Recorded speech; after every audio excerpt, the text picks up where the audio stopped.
ஓம் சாந்தி 15-5-2025 சாகார முரளியின் முக்கியமான கருத்துக்கள். பாபா சொல்கிறாங்க, இனிமையான குழந்தைகளே, தங்களது சுபாவத்தை தந்தைக்கு சமமாக சரளமானதாக ஆக்கிக்கொள்ளுங்கள். உங்களிடம் எந்த ஒரு கர்வமும் இருக்கக்கூடாது. ஞானத்துடன் கூடிய புத்தி இருக்க வேண்டும். அகம்பாவம் இருக்கக்கூடாது. பாபாவுக்கு சமமான சுபாவம் வரணும். அதே போல் எந்த கர்வமும் இருக்கக்கூடாது. நம்ம ஞானம் நிறைந்த ஆத்மாவாக இருக்கணும். அகங்காரம் இருக்கக்கூடாது அப்படின்றார்.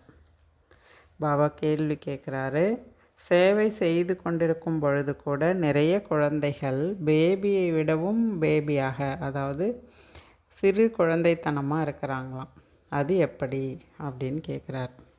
பதில், நிறைய குழந்தைகள் சேவை செய்து கொண்டே இருக்கிறார்கள். மற்றவர்களுக்கும் ஞானம் கோரிக்கொண்டே இருக்கிறார்கள். ஆனால் தந்தையை நினைவு செய்வது கிடையாது. பாபா நினைவு மறந்து விடுகிறது என்று கூறுகிறார்கள். ஆக பாபா அவர்களை பேபி என்று கூறுகிறார். ஏன் அவங்கள பேபி அப்படின்னு சொல்கிறாருன்னா, குழந்தைகள் ஒருபொழுதும் தந்தையை மறக்க மாட்டாங்க. எந்த ஒரு தந்தை உங்களை உலகத்தின் இளவரசன் இளவரசி ஆக்குறாரோ அவரை நீங்கள் ஏன் மறந்து விடுகிறீர்கள்? அவ்வாறு மறந்தீர்கள் என்றால் ஆஸ்தி எப்படி கிடைக்கும்? சின்ன குழந்தைங்களுக்கு கூட தன்னுடைய அப்பாவுடைய நினைவு இருக்கும். ஆனால் உங்களுக்கு எப்பேற்பட்ட தந்தை கிடைச்சிருக்காரு, நீங்கள் அந்த குழந்தையை விடவும் மோசமான குழந்தையாயிடுறீங்க. குழந்தைத்தனமாக சிறு குழந்தையை விட அதையும் விட கீழான நிலைக்கு போயிடுறீங்க. அவங்க புத்தியை விட உங்கள் புத்தி ரொம்ப சின்னதாக இருக்குன்றார். அந்த மாதிரி சிந்திக்கிறீங்க, தந்தையை மறக்கிறீங்க. ஏன்னா பாபாட்டேருந்து எவ்வளோ பெரிய ஆஸ்தி அப்படின்னா, இளவரசன் இளவரசி ஆவதற்கான ஆஸ்தி கிடைக்குதுன்னா அப்பேற்பட்ட தந்தையை கூட ஏன் மறக்கிறீங்க? அவ்வாறு மறந்தீர்கள் என்றால் எப்படி ஆஸ்தி கிடைக்கும்? நீங்கள் கைகளால் காரியம் செய்கையிலும் கூட தந்தையின் நினைவு இருந்துக்கிட்டே இருக்கணும். தந்தையை நினைவு செய்யணும் அப்படின்னு சொல்கிறார். குழந்தைத்தனமாக இருக்காதீங்க, ஞானம் இருக்குல்ல புத்தியில் அப்படின்றார். ஓம் சாந்தி. படிப்பினுடைய லட்சியம் குறிக்கோள் குழந்தைகளுக்கு எதிரிலேயே இருக்கின்றது. தந்தை சாதாரண உடலில் வரார், அதுவும் வயோதிக உடலில் வராருங்கிறது குழந்தைகளுக்கு தெரியும். அங்கோ வயோதிகர் ஆனாலும் கூட நாங்கள் போய் அடுத்த பிறவியில் குழந்தையாக பிறப்போம் என்ற குஷி இருக்கும் எங்கள் சொர்க்கத்தில். நாம் இது போல் ஆக போகிறோம் என்று இவருக்கும் கூட அந்த குஷி இருக்குதான். யார்? இந்த பிரம்மா பாபா கூட அதை அனுபவம் பண்ணாராம். குழந்தை போன்ற நடத்தை கூட அவர்கிட்ட இருந்துச்சான். நானும் அது போல் ஆக போகிறேன் அப்படின்ட்டு. அப்போ குழந்தை போல் அவரும் சரளமாக இருந்தார். அவர்கிட்ட எந்த கர்வமும் கிடையாது. ஏன்னா அவருடைய புத்தியில் ஞானம் நிறைஞ்சிருந்தது. ஞானத்தின்படி தான் இருந்தார். எப்படி இவருக்கு இருக்கிறதோ அதே போல் குழந்தைகளாகிய உங்களுக்கும் இருக்கணும். ஏன்னா நான் தான் அது போல் ஆக போகிறேன் அப்படின்ற ஒரு லட்சியம் உங்களுக்கு கிடச்சிருச்சு அப்படின்னா அப்போ அந்த தேவதை யார்? நான் தான். அப்போ அதற்கான குணம் தானே வெளிப்படணும் அப்படின்னு சொல்கிறார். அப்போ உங்களுக்கு அது போல் எப்படி பிரம்மா பாபா நான் தான் அதுன்னு எப்படி அனுபவம் பண்ணாரோ அதே போல் குழந்தைகள் நீங்களும் கூட இருக்கணும் அப்படின்றார். பாபா நமக்கு கற்பிக்க வந்திருக்கிறாரு. அதே போல் பிரம்மாவுக்கு கூட நாம் தான் அது போல் ஆகிறோம் அப்படின்னு எப்படி உணர்ந்தாரோ நீங்களும் அது போல் முயற்சி செய்யணுன்றார். நாம் இந்த சரீரத்தை விட்டு இந்த லக்ஷ்மி நாராயணராக ஆகிவிடுவோம் என்ற குஷி குழந்தைகளாகிய உங்களுக்கு எப்போவுமே இருக்கணும். ஏன்னா அதற்கான ராஜயோக படிப்பை தான் இங்கே நீங்கள் கற்றுட்ருக்கீங்க அப்படின்றார். சிறிய குழந்தையாக இருந்தாலும் பெரியவர்களாக இருந்தாலும் இந்த நேரம் எல்லாருமே சரீரத்தை விட்டு தான் ஆகணும். இந்த படிப்பு கூட அனைவருக்கான படிப்பு தான். 60 வயதுக்கு மேலே உள்ளவங்களுக்கு இன்னாருக்கு தான் இவங்களுக்கு தான்னு பிரித்து கிடையாது. இந்த பூமியில் இருக்கக்கூடிய எல்லாருக்குமான படிப்பு அப்படின்னு சொல்கிறார். ஏன் பிரம்மா பாபா கூட சொல்கிறாரு, நானும் ராஜயோகம் கற்றுட்ருக்கேன் அப்படின்னு சொல்கிறார். பிறகு நாம் போய் இளவரசன் இளவரசி ஆகிவிடுவோம் என்று நீங்களும் கூட அவர் எப்படி புரிஞ்சுக்கிட்டு மாறினாரோ அதுபோல் நீங்களும் கூட அது போல் ஆகிறோம் இந்த படிப்பு மூலமான்றதை தெரிஞ்சுக்கிட்டீங்கன்றார். அன்மதி சோகதி, கடைசியில் மனநிலை எவ்வாறோ அவ்வாறு தான் கதி. அப்போ உங்கள் கடைசி நேர மனோநிலையை பொறுத்து தான் உங்கள் லட்சியத்தை நீங்கள் அடைய முடியும் அப்படின்னு சொல்கிறார். ஆக இதெல்லாம் நீங்கள் நினைக்கும்போது குழந்தைகளாகிய உங்களுக்கு ரொம்ப குஷி இருக்கணுன்றார். இந்த ஏழை உலகம்தான் முடிய போகுது. பாபா குழந்தைகளை தனக்கு சமமாக ஆக்குறார். பாபா சொல்கிறாரு, நான் இளவரசன் இளவரசி ஆக போகிறதில்ல, உங்களை தான் நான் அது போல் ஆக்குறேன் அப்படின்றார். ஆகையினால இந்த பிரம்மா பாபா கூட புரிஞ்சுக்கிட்டாராம், நான் தான் அது போல் ஆக போகிறேன் இந்த படிப்பு மூலமாக. அதற்காக தான் இங்கே நான் படிச்சிட்ருக்கேன், ராஜயோகம் கற்றுட்ருக்கேங்கிறத அவரும் கூட புரிஞ்சுக்கிட்டு முயற்சி பண்ணுறாரு அப்படின்னு சொல்கிறார். இந்த ஞானம் ரொம்ப சுலபம். ஆனால் பாபாவை நினைவு செய்யணும், தந்தையை நினைவு செய்யணும், மற்றும் வருங்கால ஆஸ்தியை நினைவு செய்யணும் அப்படின்றார். ஏன்னா இந்த நினைவில் இருக்கிறது தான் கஷ்டமாக இருக்குது. அதில் தான் உங்களுடைய உழைப்பை அதிகம் நீங்கள் கொடுக்கணும். இந்த நினைவில் இருந்தீர்கள் என்றால் பிறகு அன்மதி சோகதி ஏற்படும். எவ்வாறு உங்களுடைய கடைசி புத்தியோ அவ்வாறு கதி ஏற்படும். சன்னியாசிகள் கூட உதாரணம் கொடுக்குறாங்களாம். ஒருவர் கூறினாராம், நான் எருமை என்று. பிறகு உண்மையிலே அவ்வாறு ஆகிவிட்டதாக அவர் நினைக்க ஆரம்பிச்சிட்டார். தன்னை எருமை எருமை எருமைன்னு என்ன பண்ணணும், உணர்வு பூர்வமாகவே தன்னை எருமையாகவே நினைக்க ஆரம்பிச்சிட்டார். அதுபோல் பாபா சொல்கிறாரு, அது பயனற்ற விஷயம். சன்னியாசி சொல்லி கொடுத்து அதை அவர் ஃபாலோ பண்ணதுனால அதில் எந்த பிரயோஜனமும் இல்லை. ஆனால் இங்கே தர்மத்துக்கான விஷயம். இங்கே பாபா என்ன சொல்கிறாருன்னா, ஆத்மா நீங்கள் யார், உங்களுடைய பிராப்தி என்ன, நீங்கள் எதை அடைய போகிறீங்க, நான் தான் அந்த லக்ஷ்மி நாராயணர், அந்த இளவரசன் இளவரசி ஆக போகிறேன், லக்ஷ்மி நாராயணர் ஆக போகிறேன், நான் யார், ஆத்மா. இது எல்லாமே தர்மத்துக்கான விஷயம். நம்ம யாருன்ற ஒரு உணர்வுக்கு வரணும். நான் பாபாட்டேருந்து எப்பேற்பட்ட ஆஸ்தி அடைய போகிறேன், என்னுடைய லட்சியம் குறிக்கோள் என்ன, இதை நீங்கள் நடைமுறையில் கொண்டு வர்றதுக்கான புத்தியை நீங்கள் கொண்டு வரணும் அப்படின்றார். நீங்கள் உணர்வு பூர்வமாக ஒவ்வொரு விஷயம் புரிஞ்சுக்கிட்டு ஏற்றுக்கிட்டு அதுவாகவே நீங்கள் மாறணும் அப்படின்னு சொல்கிறார். ஏன்னா இந்த ஞானம் ரொம்ப சுலபம் அப்படின்னு பாபா சொல்கிறார். ஈஸியாக நீங்கள் புரிஞ்சுக்கங்க. ஆனால் இங்கே நீங்கள் எதில் அதிகம் உங்கள் உழைப்பை கொடுக்கணுன்னா நினைவு யாத்திரையில் தான் நீங்கள் உங்கள் உழைப்பை கொடுக்கணும் அப்படின்றார். பாபா நினைவு செய்கிறதா இருந்தாலும் சரி, ஆஸ்தியை நினைவு செய்யணும், வீட்டை நினைவு செய்யணுன்னா கூட அதில் தான் உங்களுக்கு மறதி அதிகம் வருது. அதில் தான் நீங்கள் கொஞ்சம் உழைத்து முயற்சியில் முன்னுக்கு வரணும் அப்படின்றார். நீங்களும் சிறு குழந்தைகள் அப்படின்னு பாபா சொல்கிறார். பிறகு குழந்தைகளின் புகார் தானே வருது அப்படின்னு சொல்கிறார். கண்காட்சியில் கூட சேவை ரொம்ப நல்லா செய்கிறாங்க, இரவு பகலாக சேவையில் ஈடுபடுறீங்க, இருந்தாலும் பாபா பேபின்னு தான் சொல்கிறார். இந்த பிரம்மா பாபா கூட பேபி தான். இந்த பாபா சொல்கிறாரு, நீங்கள் எங்களையும் விட பெரியவர்கள், இவருக்கோ நிறைய விஷயங்களை பார்க்க வேண்டியிருக்கு. யாருடைய தலை மீது விஷயங்கள் இருக்கோ அவங்களுக்கு சிந்தனை கூட அதிகமாக இருக்கும் அப்படின்றார். பாபாட்ட எவ்வளோ சிந்தனை வருது. அதனால் பிரம்மா பாபா எவ்வளோ விஷயங்களெல்லாம் ஃபேஸ் பண்ண வேண்டியிருந்தது, எவ்வளோ சிந்திக்க வேண்டியிருந்தது. ஆனாலும் பிரம்மா பாபாவினுடைய முயற்சி எப்படி இருந்துச்சு அப்படின்னா, அதிகாலையில் அமர்ந்து நல்லா முயற்சி செஞ்சார் அப்படின்றார். எனவே குழந்தைகள் ஆஸ்தி சிவபாபாட்டேருந்து நீங்கள் அடையணும் அப்படின்னா அதுக்காக நீங்கள் தந்தையை நினைவு செய்யணும். பாபாவும் சொல்கிறாரு, இனிமையான குழந்தைகளே, நீங்கள் நினைவு யாத்திரையில் மிகவும் பலவீனமாக இருக்கிறீர்கள். நீங்கள் வேணால் ஞானத்தில் சிறந்தவராக இருக்கலாம், ஆனால் ஒவ்வொருவரும் பாபாவின் நினைவில் எவ்வளோ நேரம் இருக்கிறேன்னு உங்கள் உள்ளத்தை நீங்களே கேட்டு பாருங்கள். பகலில் நிறைய வேலைகளில் பிஸியாக மும்புறமாக இருக்கிறீங்க. பார்க்க போனால் காரியம் செய்யும்போது கூட கண்டிப்பாக நினைவில் உங்களால் இருக்க முடியும். ஏன்னா கை தான் காரியம் செய்யுது. புத்தி என்ன பண்ணலாம், பாபாட்ட கொண்டு போகலாம். ஆகையினால கைகள் காரியம் செஞ்சிட்டு இருந்தாலும் புத்தியை பாபாவோட இணைக்கிறதுக்கு முயற்சி பண்ணுங்க அப்படின்னு பாபா சொல்கிறார். எந்த குழந்தைகள் தங்களுடைய முழுமையான கணக்கை தந்தையிடம் அர்ப்பணிக்கிறாங்களோ அவங்களுக்கு தான் பாபாவும் கூட தன்னுடைய ஆலோசனையை கொடுக்குறார். நாம் தந்தையை எவ்வாறு நினைவு செய்கிறோம், எப்பொழுது நினைவு செய்கிறோம் என்பதை குழந்தைகள் நீங்கள் சொல்லணும். பிறகு தந்தையும் கூட ஆலோசனை கொடுப்பார்.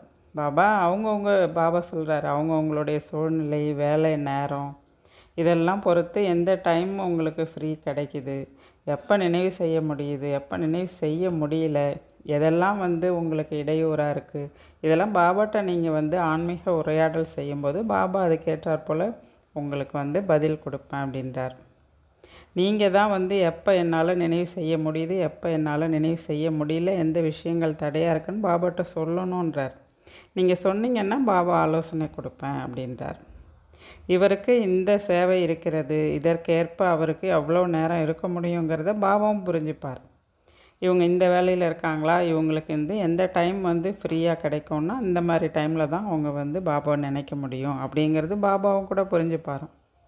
அதனால் நீங்கள் என்ன பண்ணணும், பாபாட்ட சொல்லுங்கள் அப்படின்றார். இரவு 9 மணிக்கு எல்லாமே தூங்கிடுங்க, பிறகு 2-3 மணிக்கு எழுந்து பாபாவை நினைவு செய்யுங்க அப்படின்னு சொல்கிறார். ஏன்னா ஒவ்வொருத்தவங்களுடைய வேலை நேரம் வேறு, அவங்கவுங்களுடைய சூழ்நிலை வேறு, அதுக்கேற்றாற்போல் பாபா அவங்களுக்கு புரிய ஆலோசனை கொடுப்பாராம். நடந்தாலும் போனாலும் வந்தாலும் பாபா நினைவில் இருக்கிறதுக்கு பயிற்சி பண்ணுங்க அப்படின்னு பாபா புரிய வைக்கிறார்.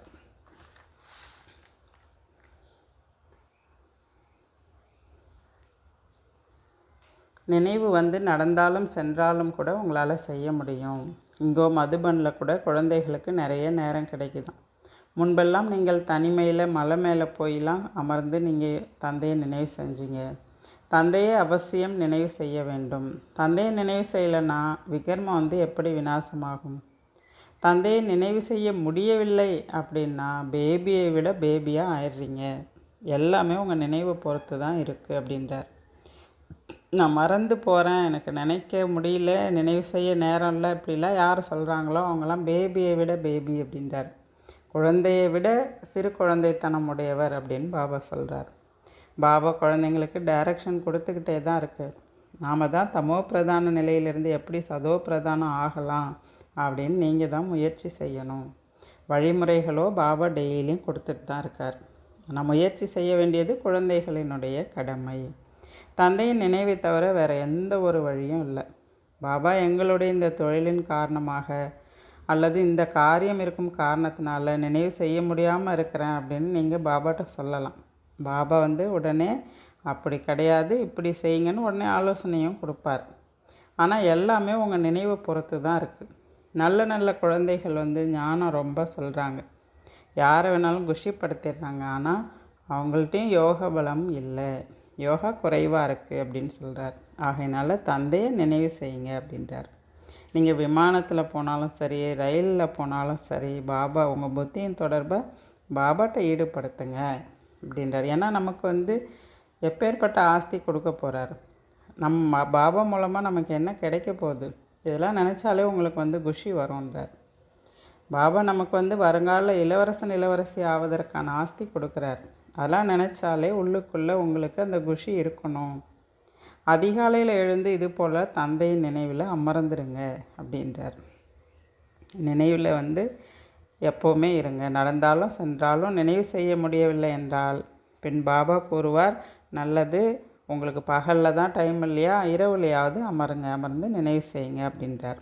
கொஞ்சமாவது உங்களுக்கு நீங்கள் சேமிப்பு செஞ்சுக்கோங்க அப்படின்றார். டைமே இல்லை அப்படின்னா கர்ம யோகத்துலையாவது நீங்கள் பாக்கியத்தை உருவாக்கிக்கோங்க.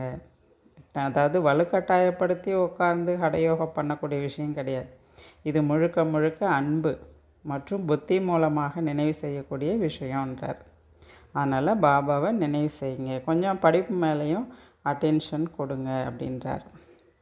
நான் ஆத்மா அவினாஷி ஆவேன் அப்படின்னு நீங்கள் உணருங்க, தேக அபிமானத்தில் வராதிங்க அப்படின்றார்.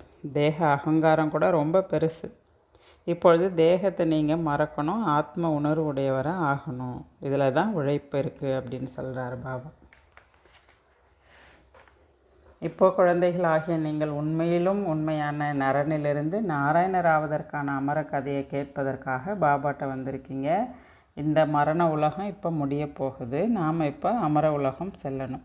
நாம் தமோ பிரதான நிலையிலிருந்து சதோ பிரதானமாக, தூய்மையற்ற நிலையிலிருந்து தூய்மையாக வேண்டும் என்ற இந்த கவலை இப்போ குழந்தைகளாகிய உங்களுக்கு இருக்கணும். நான் கவலை இருந்தால் தான் முயற்சி பண்ணுவீங்க அப்படின்றார்.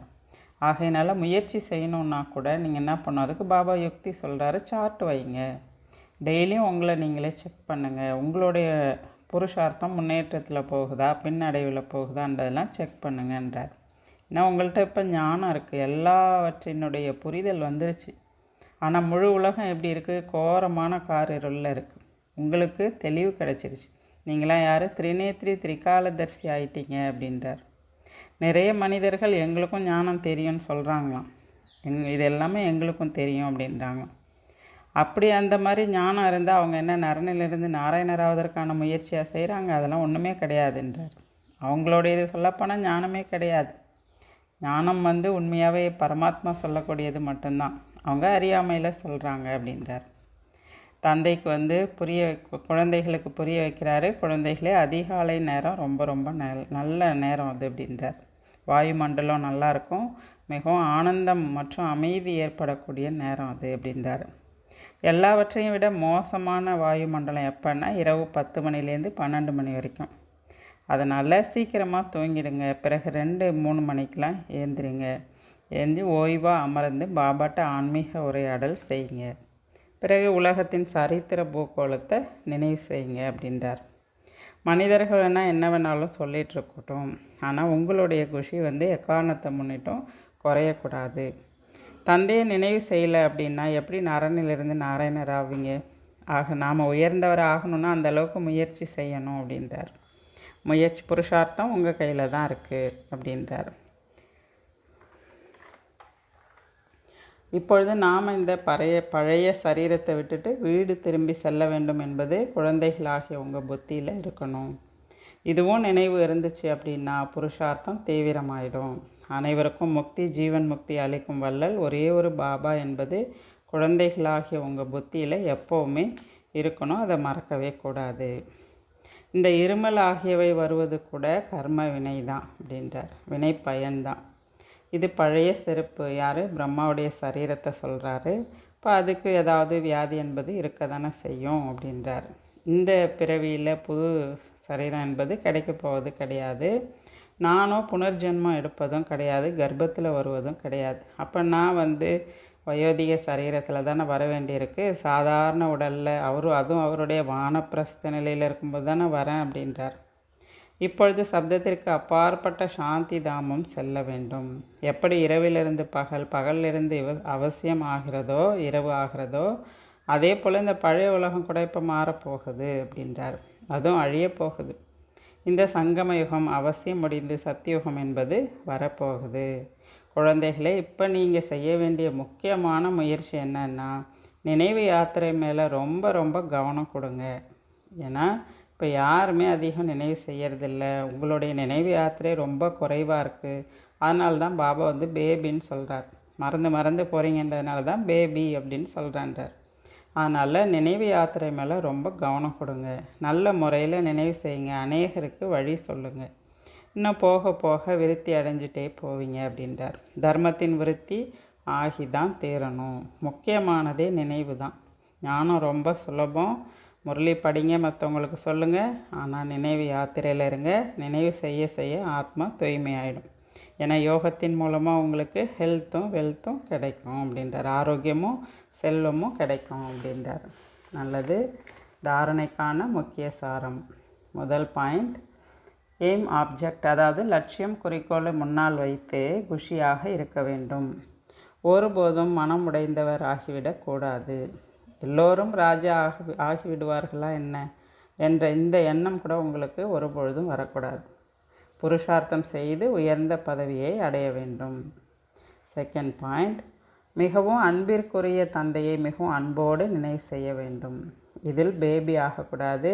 நினைவிற்கு அதிகாலை நேரம் ரொம்ப நல்லது. ஓய்வாக அமைதியில் அமர்ந்து தந்தையை நினைவு செய்யுங்கள்.